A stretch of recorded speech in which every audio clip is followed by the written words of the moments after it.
Magandang araw po mga kapraps. Dito tayo ngayon sa bayan ng Siniluan, Laguna. Meron akong property na i-offer sa inyo ngayon. Ito na po mga kapraps. Yan ang frontage, naka-front po siya sa highway. Ang direksyon na ito mga kapraps ay papunta yan sa town proper ng Siniluan. Tapos dito sa kaliwa, ito naman ay papunta sa town proper o papuntang Real Quezon. Yan, itong direksyon na to. Ang property ay tabing kalsada, tapos corner lot ito mga kapraps, kasi may kalsada ito papunta doon. Ito lang yung property. Ako nga po pala si Bads, ang inyong laging kasama para sa virtual viewing sa mga property na i-offer namin. Pakita ko lang yung frontage ito. Yan mga kapraps ang pinaka-boundary.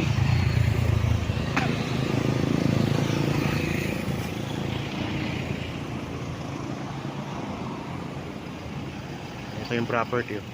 Ang boundary nito hanggang doon po sa may bahay na yun. Ayun. Tapos pag ganito mga kapraps.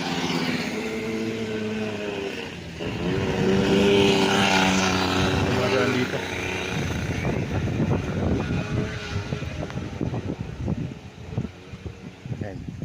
Habang kayo po ay nagpapahinga mga kapraps, panoorin nyo itong video hanggang sa dulo. Yan, ito yung kalsada na papunta naman doon sa loob. Dito tayo dadaan papunta sa property mga kapraps.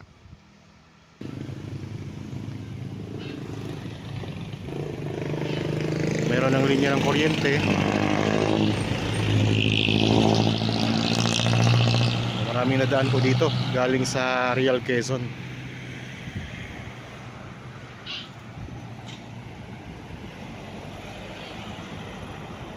Punta na tayo sa loob ng property mga kapraps. Dito mayroong konting slope pag ganun siya mga kapraps. May mga tanim na mga ito. Slope na konti. Meron ding mga niyo.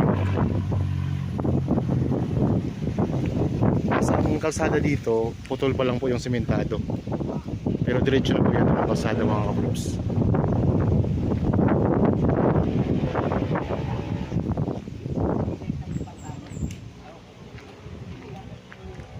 Meron itong maliit na sapa. So, ito sapa mga kapraps.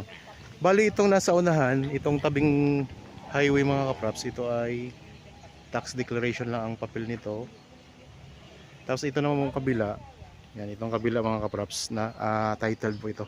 Bali, ang sukat nitong tax deck na sakop nitong property ay 1.3 hectares. Tapos itong kabila mga kapraps, itong title ay 3.4 hectares. Ang buong sukat nito lahat-lahat ay 4.7. Sabay po itong binibenta ng may-ari. Ito naman yung nakapront sa kabilang kalsada.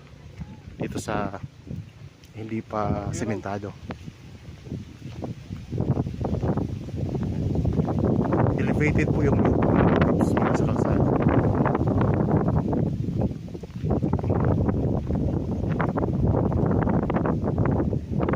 Andyan pa yung heavy equipment na gumagawa dito.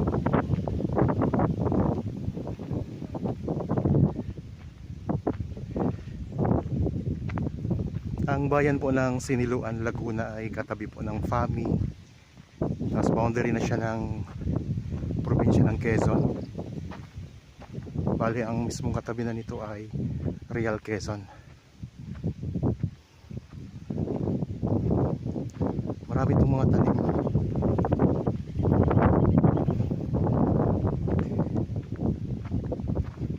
Yan, ito yung property.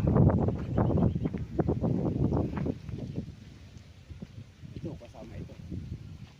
Nagilya pa ganyan. Ito kasama to. Nagbandor eh. Yan.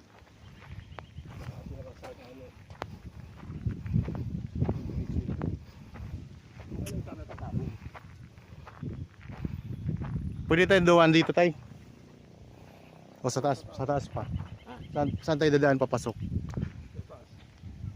Taas pa. Pantay ka mataas.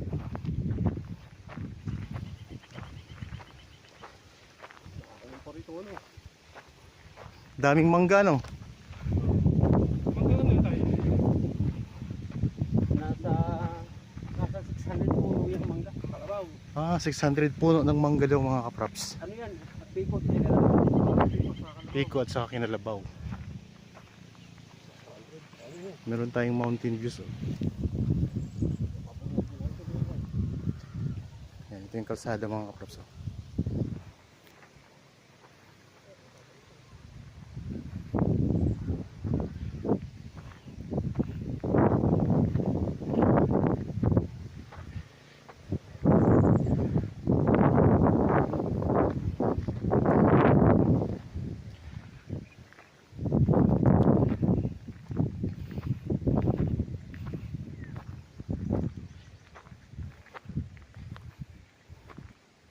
Ito na yung pinaka ano tay, dulo.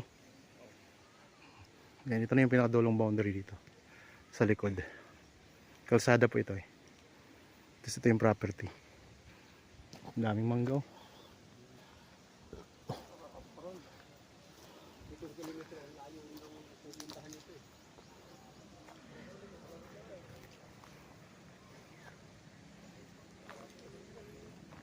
Ay, naroon sa gitna. Makapunta tayo doon? Saan tayo dadaan? Mga dadaanan natin. Tara na, una ka po. Hindi ba kaya ito ang puunan natin pupuntahan? Ito daw Ito po eh. muna.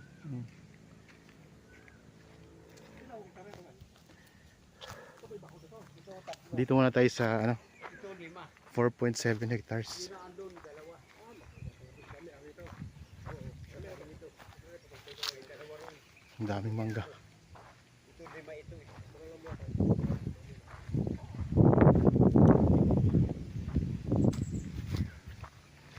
Ikutin natin itong mga kaprops ha. Malawak-lawak ito. Ang daming mga ano, mga talim.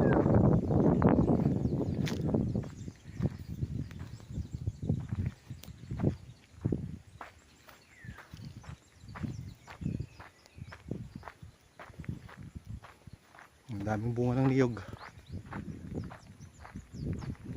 Makapagbuko kaya.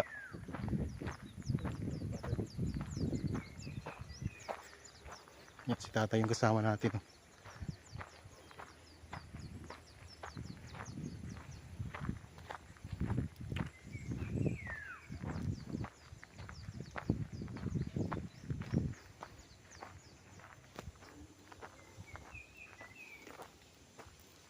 Dito tayo ngayon sa likod ng property mga kaprops ha. Yan, mahogani. Daming mahogani din dito. Malalaking mahogani.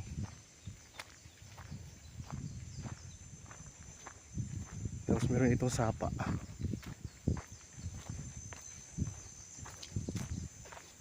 Mayroong mga area ng lupa na pa-slope. Mga konting slope. Pero hindi siya slope na slope. Panayad lang.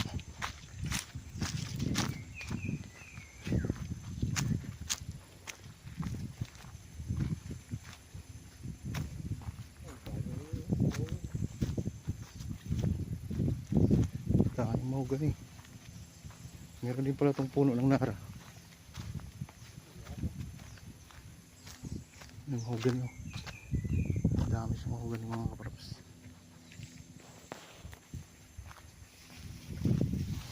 Ito yung sapa. So ngayon yung sapa ay walang tubig kasi sobrang init ngayon eh. Abril. Abril ngayon. Tag-init talaga. Abril 2026. So nararamdaman nyo naman po siguro lahat ang sobrang init ngayon. Kaya natutuyaan ng tubig itong sapa.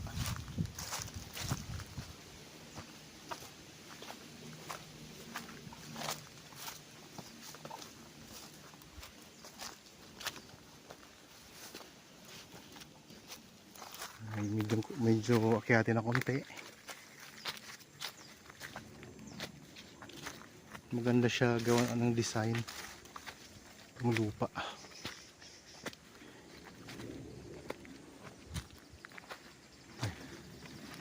Dito tayo sa maraming mahogani mga kaprops.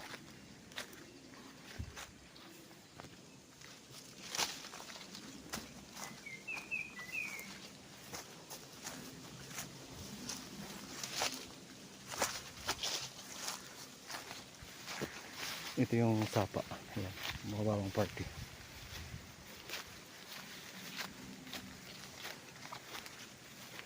Nakahilera pala yung mahogani oh.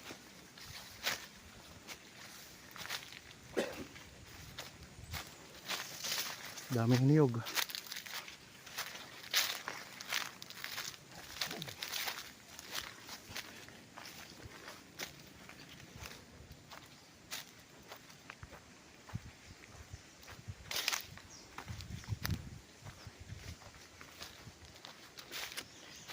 Kapag tag-ulan, ganda ng tubig dito sa sapa. Ngayon natutuyuan lang talaga.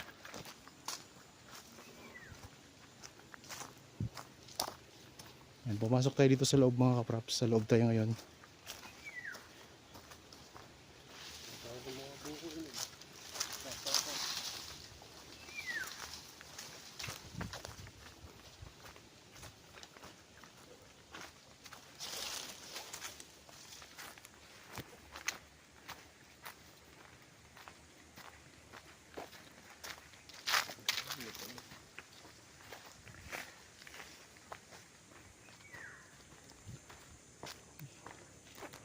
Daming niyog.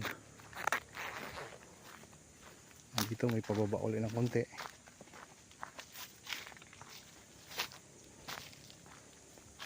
Pwede siyang gawing campsite.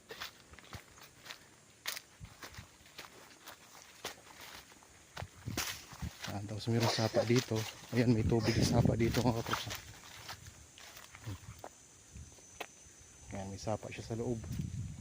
Mismo nasa loob to ng property. Itong sapa na to.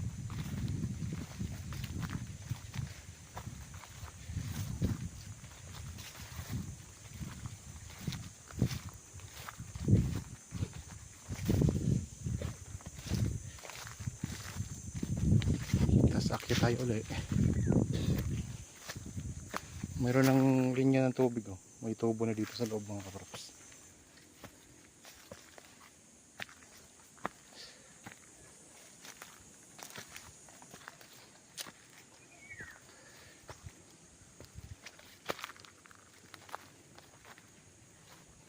Yan, meron dito. Ano to dati dito, tay? Kasama niya. Ito ano to? Kasama. Ano po ito dati? Kaya kitchen. Kitchen. Gagawin dapat tong kitchen. Kasama pa tayo yun. Taas. Yan, may mga nara oh. Ay, kasama pa. Ay, siguro overlooking. Mga nara, daming nara.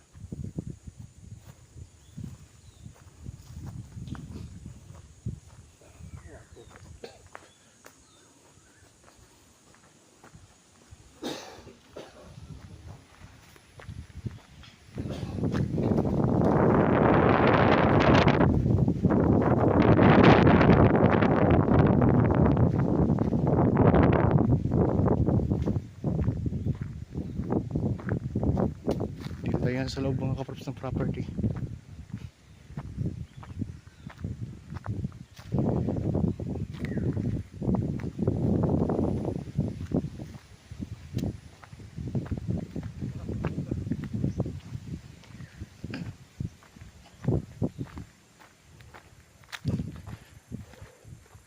Ito. Pwede nyo itong idiretso gawing building, bahay.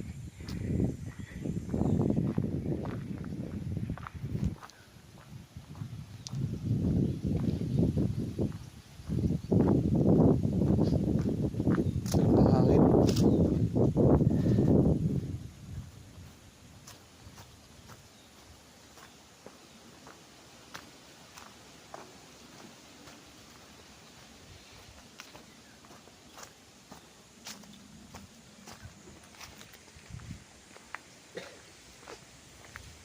Ano kaya ito dito? Kulungan ng mga ano. Tay, ano to dito? Dito tay. Tay, ito. Ano to? Ano ito? Yan, tagon. Para Para sa mga hayop. kulungan. Kulungan po pala yan ng mga alagang mga hayop mga kaprops. Dati magtagon. Sa property ito kabila. Ah, mayroong puno ng pili. Ito puno ng pili mga kaprops. May mga bunga na yung pili. Palabas na tayo ng highway. Mas mangga.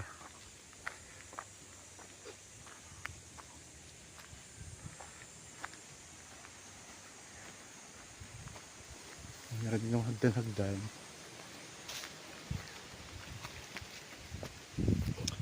Dinevelop na pala to.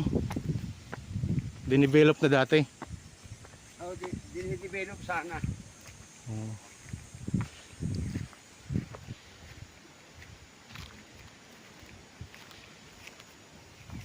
So, malawak mga kaprops ang ating inikot.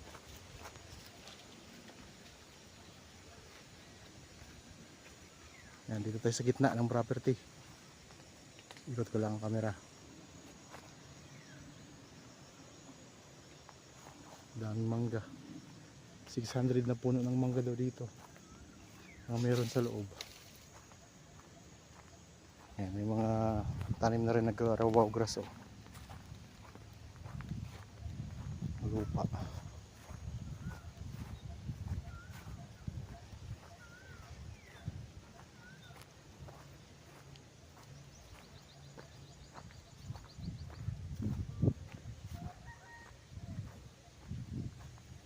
Meron tayo dito mga mountain views.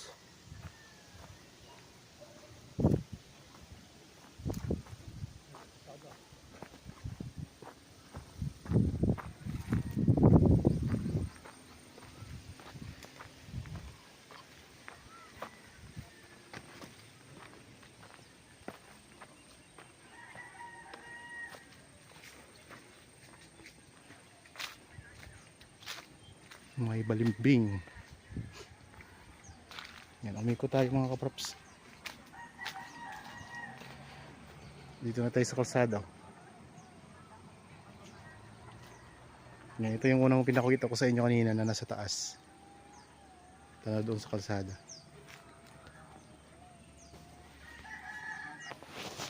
Yan mga kaprops oh.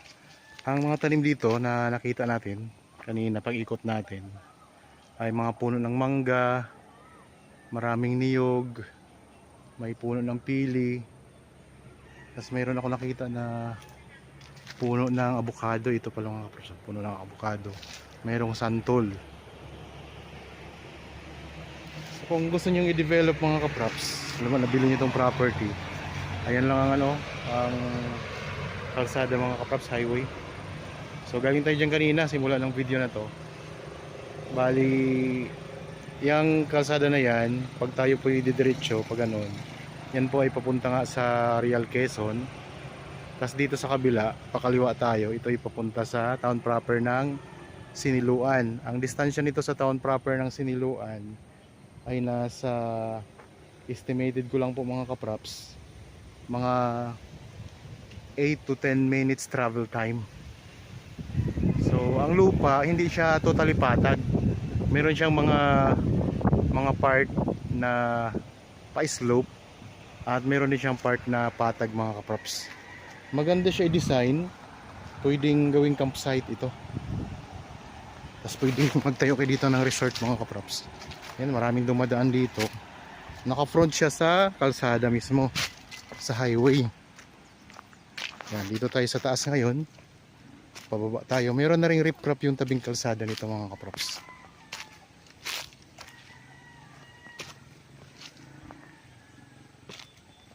May langka din pala dito sa may harapan. Ito ay dinidevelop. Nahinto lang yata ang pag-develop nito mga kaprops. Ito may hagdan pa nga tayo dito. May kubo.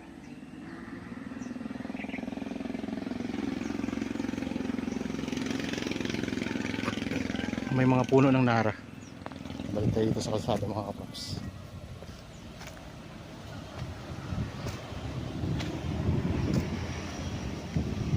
Nahagda na oh.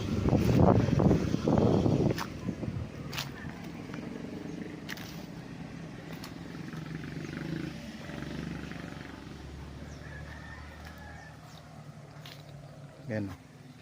Dito na tayo sa harap. Ito yung puno ng langka. Yan, ito yung riprap mga kaprops.